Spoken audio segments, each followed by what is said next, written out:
ফের আবারও একবার দুর্গাপুর ইস্পাত কারখানায় বড়সড় দুর্ঘটনা।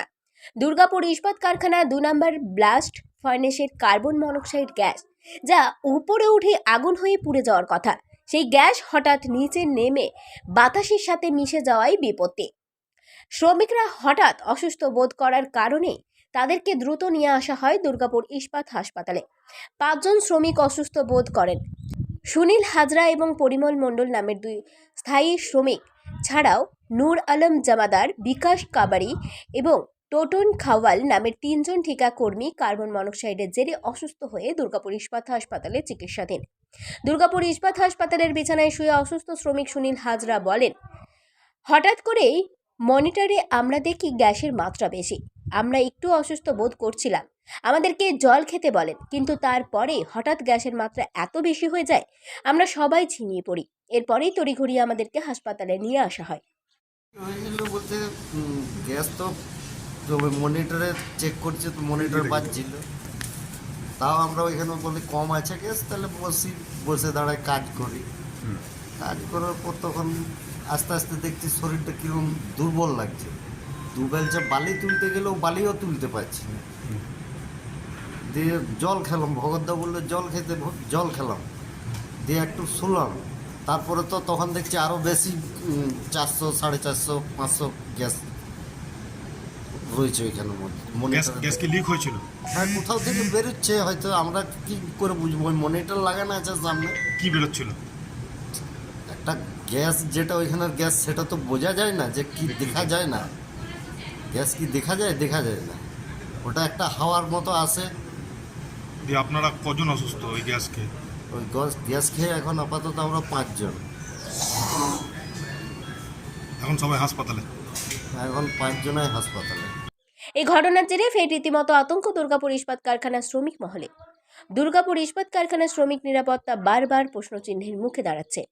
দুর্গাপুর ইস্পাত কারখানার আধুনিকীকরণের প্রয়োজনীয়তা প্রতিদিন দুর্ঘটনার মধ্য দিয়ে প্রমাণিত হয়ে উঠছে।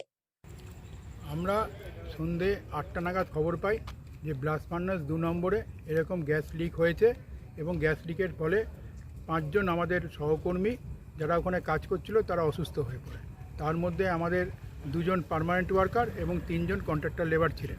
এবং আমরা সঙ্গে সঙ্গে খবর পেয়ে হসপিটালে আসি, এবং হসপিটালে এসে আমরা দেখি যে 5 জন আমাদের যে সহকর্মী যারা ব্লাস্ট ফার্নেস 2তে কাজ করছিলেন তারা অসুস্থ অবস্থায় তারা আমাদের এমার্জেন্সিতে এসে উপস্থিত হয়েছে। প্রথমে পিএমইউ, তারপরে আমাদের এখানে এসছে।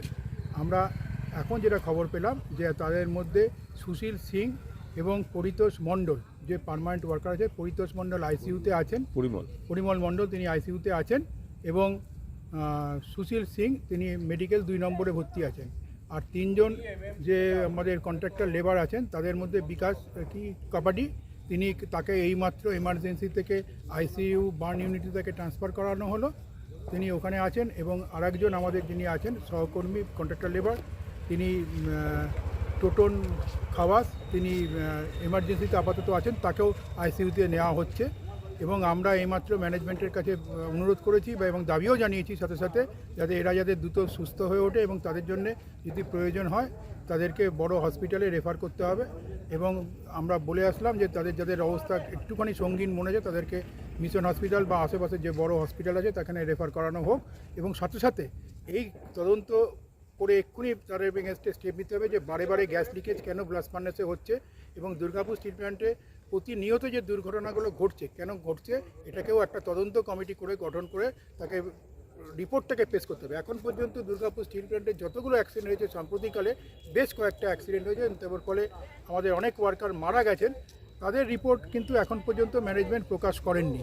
আমরা কিন্তু এই হসপিটাল থেকে, এইখান থেকেই আজকে আমি বলছি, বা আমাদের ইউনিয়ন থেকে আমরা দাবি জানাচ্ছি যে অবিলম্বে রিপোর্টগুলোকে অন্তত প্রকাশ করা হোক। তাতে যদি ম্যানেজমেন্টের গফিলতি থাকে সেটাকেও অ্যারেস্ট করতে হবে, এবং শ্রমিক পক্ষের যদি কোনো গফিলতি থেকে থাকে, তার জন্য যদি কোনো অ্যাক্সিডেন্ট হয় সেখানে অ্যারেস্ট করতে হবে।